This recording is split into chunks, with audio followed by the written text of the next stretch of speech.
Tantor Audio, a division of Recorded Books, presents Endless Flight by A.C. Cobble. Narrated by Eric Michael Summerer. Better be running. Ben woke up. He was shirtless and his pants were damp. He ached from sleeping on a hard floor with no padding. He shifted and the chill autumn air slid over his bare skin, raising goosebumps and sending a shiver through his body. He was lying in a small gazebo on the late Lord Reinhold's estate. In the madness of the night before, it seemed just as good a hiding spot as anywhere else. Ben sat up and saw Matthias was also awake. The barkeep was peering over a railing into a foggy, gray morning. Mist drifted by the gazebo. The entire world was silent. The moisture enfolded them in a tight embrace. Ben didn't like fog. He didn't like the lack of visibility. After the past year, he preferred to see where he was going. Matthias was relaxed, though.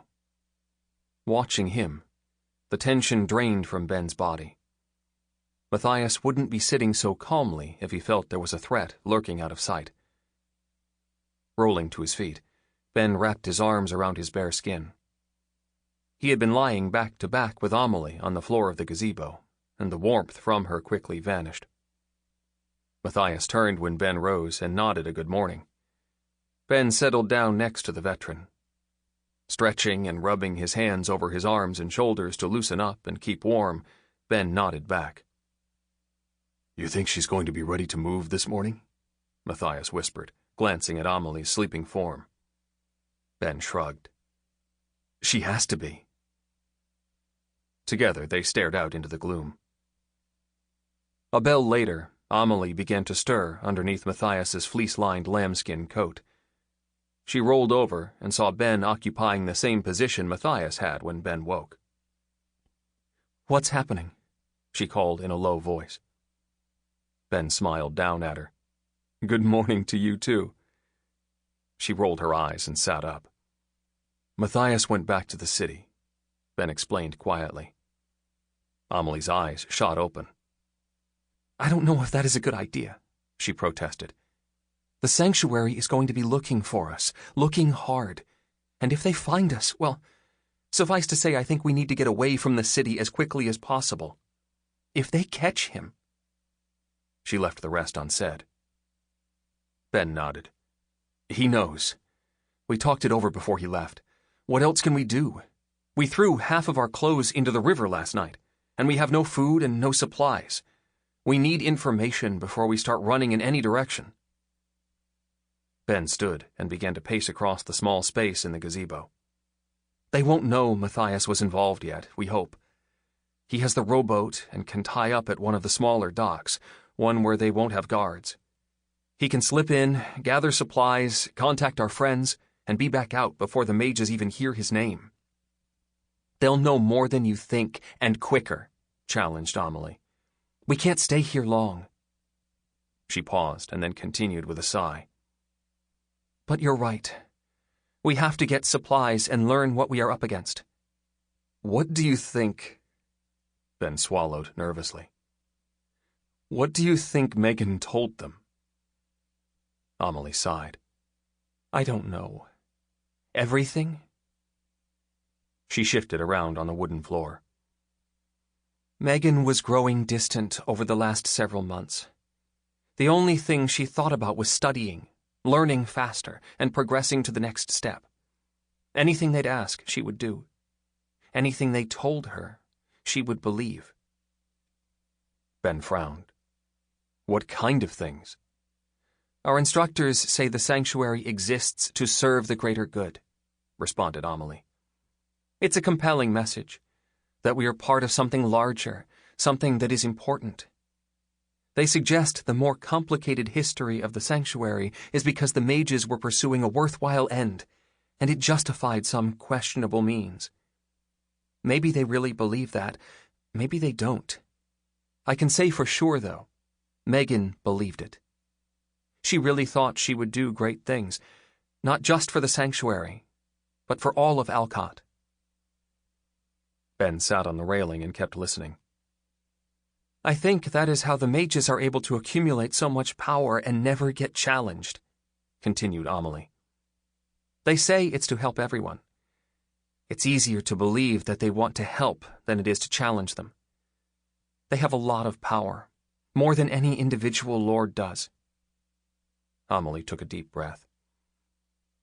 "It's intoxicating, the first taste of power. And Megan is on track to become one of the most powerful women in Alcott. That is something I don't think she ever imagined before. There are a lot of things people will overlook to achieve that. There are a lot of compromises along the way. It's just..." Ben struggled to find the words. "It's just that the girl I grew up with, my sister, wouldn't do something like that. She betrayed us. Megan is kind. She is loyal. I wouldn't have thought anything would make her turn her back on me." Amelie smiled sadly. "You are right, Ben. She is loyal. Just not to us anymore." Early morning turned to mid-morning, and the fog lifted. Ben and Amelie stayed huddled down in the gazebo, waiting. They were about 200 long strides up from the river. The gazebo was perched under a rise in the manicured lawn. The rise blocked their view of Reinhold's estate, and their hope was that no one would be wandering the grounds on such a foggy, unpleasant morning. Also, before long, word of what happened outside of Arath would get to Reinhold's estate, and the place would be in utter chaos. Based on Ben's description, Matthias surmised that the coalition forces blockaded Arath to prevent anyone spoiling the ambush. Once the battle was over, Lord Jason would let the people out, and they would find the bodies. The word would spread like wildfire. The disruption outside of the sanctuary would be assumed to be part of it. Amelie thought the sanctuary would encourage that guess. It made things nice and tidy for them. Any confusion would help Ben and his friends. The bodies at Arath and the events outside the sanctuary would be the only thing anyone talked about within 100 leagues of there. They hoped the distraction would allow them to slip away unnoticed. Still, waiting wasn't easy. They knew the sanctuary and the coalition would be out there looking for them. "The sanctuary will not stop until they find us," Amelie explained in a hushed tone. "What I know about their magic would be enough. With what we know about their politics, they cannot let us go free. If we get to Whitehall and tell Argrin they betrayed him, I don't know what will happen, but it won't be good. The ships last night were just a taste of what they are capable of. They would do anything to stop us. The guards, hunters, and mages, they will all be on our trail." Ben rubbed a hand through his hair and stared down at the river where he hoped Matthias would return soon. "What do we do?" he asked. "Do we make for Whitehall? Issen?" Amelie thought and answered slowly. "Issen is months away. By the time we made it, we could be too late to warn the Alliance. If they can't find us soon, the Sanctuary and the Coalition will react long before I could make it home. I think Whitehall is the only option. My father and I joined Argrin's alliance. We have to trust he will be faithful and help us." Ben nodded and placed a reassuring hand on Amelie's shoulder. Whitehall. Why not? He couldn't think of anything better. They settled down to wait, but by midday they were getting impatient. They knew Matthias would be gone several bells, but sitting in the small gazebo was driving them mad. They decided to have a look around. Ben and Amelie crept up the short grass of the lawn and wiggled to the top of the rise where they could see Reinhold's massive estate spread out in the distance. It was quiet. Tendrils of smoke drifted out of a forest of chimneys thrusting up from the slate roof. There were no signs of people. "It's almost noon," muttered Amelie. "I cannot believe there would be no activity at an estate this size. Is the staff sleeping in with their lord away?" Ben nudged her arm and pointed to a dark shape by the side of Reinhold's gate, at least a quarter league from where they lay. I think that's a tipped-over wagon, he guessed. They aren't sleeping in. They've left. Look over at the stables. All of the doors are open, but no one is moving about. Reinhold's staff must have taken all of the horses and fled. Judging by that wagon, they took a lot of other stuff, too. Amelie peered down at the silent estate. What should we do? Ben glanced behind them at the river, then back ahead. I think we go in. Let's leave a mark for Matthias to let him know we're still around, and then see what we can find. It won't be long before someone else comes along. The sanctuary, another lord, looters. Someone will be here soon. Now is our only chance. The massive silver-studded oak doors of Reinhold's estate stood open. They rose twice Ben's height and led into a large open chamber braced by two sweeping marble staircases. Below the staircases, hallways led deeper into the building. 100 strides across, the foyer was covered in marble and little else. The walls were studded with places where rich sconces, tapestries, and paintings may have once hung, but now everything of value had been stripped away. The vast, empty chamber echoed with their voices. Amelie glanced to Ben. Are you sure we should be doing this? If we get caught in here, there will be nowhere to run. Ben nodded. Let's be quick. They took the candlesticks, but may have left something we can use.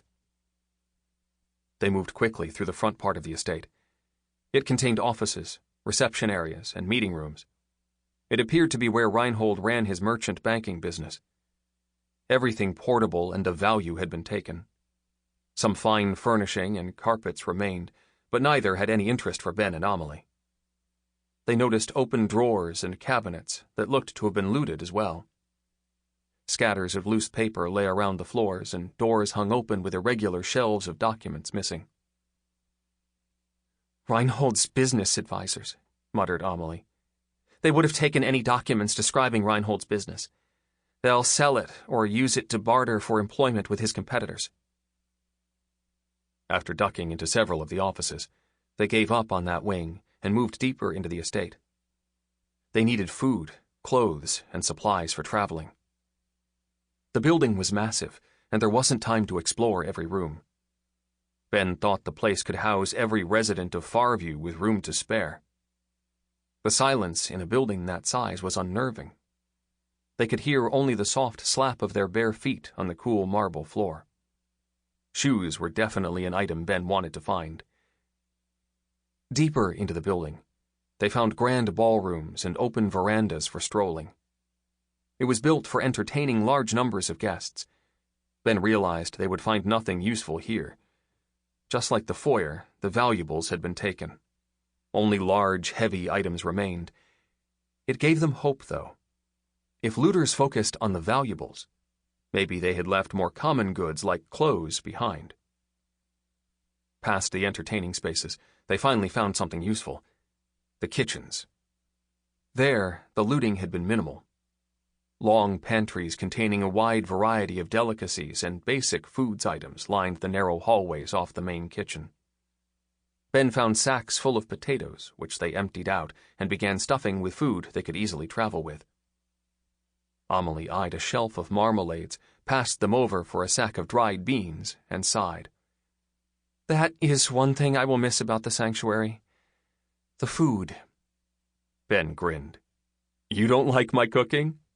She snorted. I don't like my cooking. They collected a few more useful items like a frying pan and cutlery, then left the pantry to continue exploring. They didn't get far before finding something completely different. Behind the kitchen, in a large room which must have been the staff mess hall, they opened the door and paused in shock. The floor was painted in blood. Bodies were scattered about, the results of a violent confrontation. At least 200 of them by Ben's quick count. Ben looked at Amelie before tentatively stepping into the room. The lifeless corpses were dressed in Reinhold's livery. Most appeared to be servants, but there were 3 guards also. Ben edged around the pools of still tacky blood and realized he knew one of the guards. I recognize this one, he told Amelie, pointing at the dead man. He was at Arath, and fled when I hid. He must have come straight here after the attack." She glanced around the room thoughtfully. "That explains the looting. He would have brought news of what happened. If he arrived yesterday like you did, there would have been plenty of time for knowledgeable servants to strip the place." "Yes, but what happened in here?" asked Ben, waving a hand at the surrounding carnage. "A disagreement, perhaps?" answered Amelie. "It looks like it was internal, whatever it was. Maybe some of the staff resisted the looters." She was right. All of the bodies were wearing Reinhold's livery and were either servants or guards. Ben eyed a few of the guards' weapons and thought about taking them. He had managed to hold on to his Venmore steel longsword and the hunting knife Sero had given him. He didn't need any of the guards' weapons, and they looked to be too heavy for Amelie's use, so they passed out of the blood-stained mess hall and kept searching. In a distant wing of the estate, they finally found what they were looking for: the servants' and guards' quarters. Reinhold had hundreds of employees on staff, and the rooms spread out across several hallways and floors. It felt more like a huge inn than an estate. Most of the rooms showed signs of a quick exit. People had hastily packed their things before fleeing. The majority of Reinhold's guards had been with him in Arath, though, so those rooms were intact. Ben was able to find wardrobes full of clothing and boots. He searched until he found some that fit, and breathed a sigh of relief as he dressed. He left behind his still damp pants and changed into a simple set of breeches, tunic, and cloak. A worn pair of marching boots completed the outfit. He strapped on his longsword and knife before grabbing 2 more changes of clothing and stuffing those in his potato sack. Back in the hall, Amelie had also changed. She carried a backpack with her and held it up. It looked to be packed for a trip. "Flint, steel, twine, and a few other useful things." "Good find," Ben replied appreciatively. "We'll need that. Now let's get out of here." It was afternoon by the time they made it back over the small rise in Reinhold's lawn and saw the gazebo. From a distance, Ben could tell Matthias had returned and was hunkered down behind the railing. When they drew close, he stood and waved. "All clear at the estate?" called the gruff barkeep. "Nothing left but bodies," Ben answered. Matthias raised an eyebrow. Ben explained. "We think an argument broke out between what was left of Reinhold's staff and what was left of the guards. It turned ugly." "Aye, not surprising. You cut off the head of the snake and the body doesn't know what to do." Matthias gestured toward the pack and potato sacks. "It looks like you found some supplies. You were more successful than I was." "How was it?" inquired Amelie. "Any sign of a search for us in the city?" "Nothing overt," replied Matthias, "but enough that I wasn't going to stick around long. There were disguised guards at all of the bridges, and watchers stationed around key intersections. I spotted one outside the Flying Swan. After that, I didn't even bother with the Issen consulate or the brewery. But I did track down one of my employees, someone we can trust, and told him to get word to Renfro, Sala, and the others. We can't wait on that, though. There's already plenty of heat in town, and my man said that the army is being assembled." "The army?" asked Ben. "I didn't think the sanctuary had much of an army." "They don't have a standing one, aside from the guards, of course," Matthias answered. "But they do have a reserve they call in times of need. Supposedly it's to investigate and protect against what happened in Arath. They're spinning it like it was an attack on the city. I think it's safe to assume the real reason is us. If the full force of the army is looking for us, we need to move fast. Any thoughts on where you want to go?" "We're thinking Whitehall," answered Ben. "And I agree, we should leave today." Ben paused, then asked, "Matthias, are you sure you want to come with us?" Matthias sighed. "I don't think I have much choice. If they're watching the Flying Swan, then they must suspect I was involved last night. There's no way I can risk being taken in for questioning. That'll be the last anyone sees of me." The barkeep rubbed at the stubble on his chin. "Whitehall. That makes sense. Try to get help from Argren. Let him get word to Lord Gregor. The problem is, that will make sense to the mages, too. They'll be waiting for us." Like you said, though, replied Amelie grimly. We don't have much choice. Where else can we go? They all looked at each other. No one had an answer to that. Whitehall it is, then, declared Matthias after a long pause. Following the Venmoor River north is the obvious route. We can't do that. The main roads are just as bad. With the army involved, they're sure to have that covered. There are some back roads through the mountain towns we can try, or maybe go off the map and rough our way up to Kirksbane. We might be able to do it. The sanctuary doesn't have much of an army, and they aren't professionally trained. They'll be spread thin the further out we get. I'm comfortable in the woods, remarked Ben. We'll be okay there, but I'm not sure the army is what we need to worry about. The mages, what are they capable of? Can they track us somehow? I don't think so, answered Amelie. To track us, they would need to mark us to create an affinity. I think I'd know if they did that to me, and they had no reason to do it with you before last night. There are other ways they could find us, far-seeing, for example, but those are rather random if they don't know where to start looking. The further we get from the city, the more difficult it will be for them. If they could easily find us, agreed Matthias, then we'd already be found. That's it then, declared Ben. Let's go. They quickly distributed the supplies into the backpack Amelie found in Reinhold's estate and one Matthias had collected in the city. Ben fashioned a strap on a potato sack and swung it over his shoulder. Not ideal, but better than carrying it in his arms. They didn't have much, but it would be sufficient for a few days. If they survived that long, they would worry about more supplies then. Instead of taking the road which would carry them north through the other estates and eventually to Kirksbane, they decided to traverse across the estates and stick close to the river.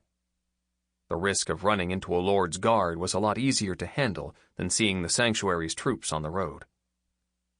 In half a bell of brisk walking, they made it to the border of Reinhold's property and found a head-high stone wall. I know we need to keep moving, but let's wait here for dark, suggested Ben. From what I recall when we came down the river, most of these main houses have views looking all the way down. We'll almost certainly be seen if we cross in daylight. Good thinking, Matthias nodded. Let's get some rest now. I advise we travel all night while we have the cover of darkness. Then we find a place to hole up during the day tomorrow. It's going to be a long night, but... He glanced toward the river. Around the bend, the city was still uncomfortably close. I want to put as much distance between us and that place as we can. The three of them sprawled out in the autumn sun and tried to get some sleep. Matthias quickly dozed off, but Ben and Amelie lay awake. After several minutes of silence, Ben asked, Do you think we'll make it? I don't know, answered Amelie somberly. The road.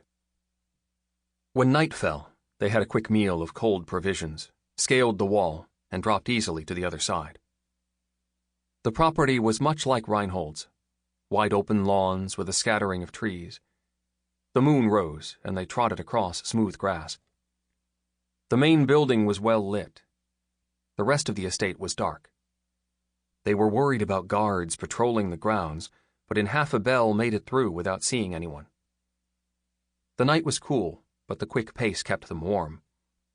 A gentle breeze rustled the leaves of a nearby tree, and the scent of flowers wafted up from an unseen garden. It should have been a pleasant evening, thought Ben.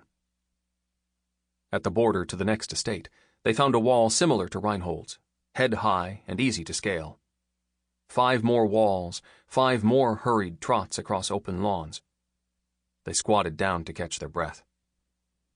In a soft whisper, Ben remarked, I don't know if we're getting lucky, or if they just don't have guards, but this is easier than I expected. I thought we'd have to be watching and hiding as we moved. Matthias grunted. Don't get cocky now. Just because these were easy doesn't mean the next one will be. I've been thinking, though.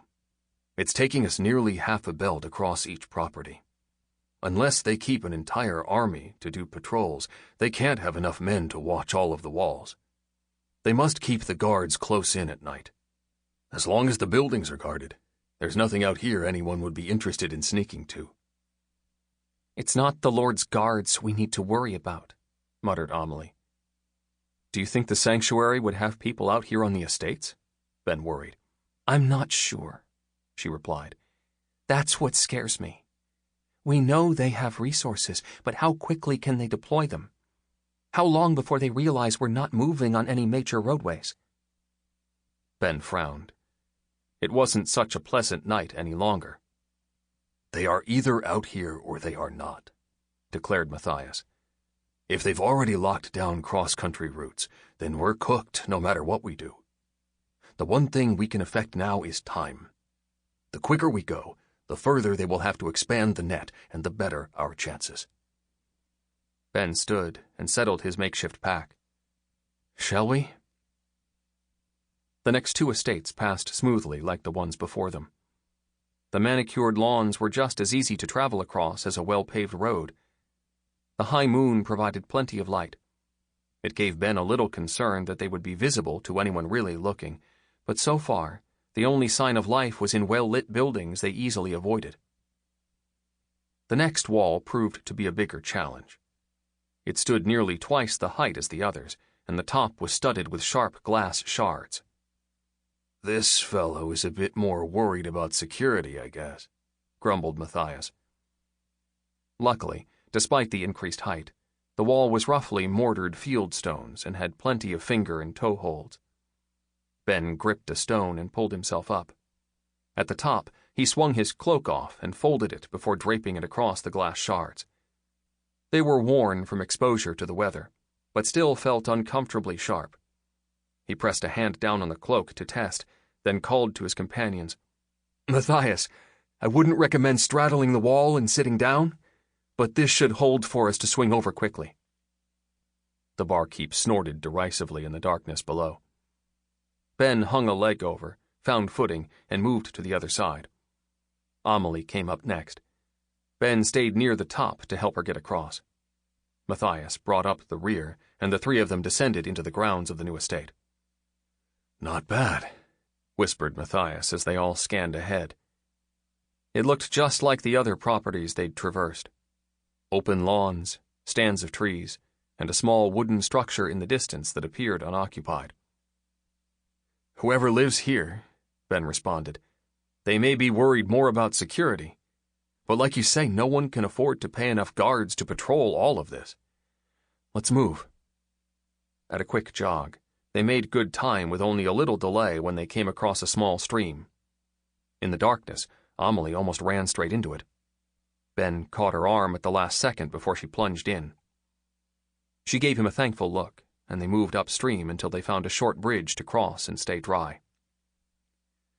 2 or 3 more of these estates, and we should start looking for a good place to hole up and rest, Matthias panted. I'm with you on that, replied Ben. Amelie only nodded in agreement. It was an easy pace for Ben, but he was used to training with Sala for several bells at a time. Amelie and Matthias weren't adjusted to this much physical activity. Ben was considering running ahead to scout their path when he thought he heard something. Hold on, he said, gesturing for everyone to stop. Over the heavy breathing of his companions, he strained to hear what it was. A guard? Should we run? Amelie gasped. I don't think it was a guard, he answered. Then they all heard it. The sharp bark of a dog, followed quickly by more. It was a pack of them, and it sounded like they were on the trail of something. Oh, damn, groaned Ben. We run. If this estate was the same size as the others, they were only halfway across, a quarter bell at the pace they had been maintaining.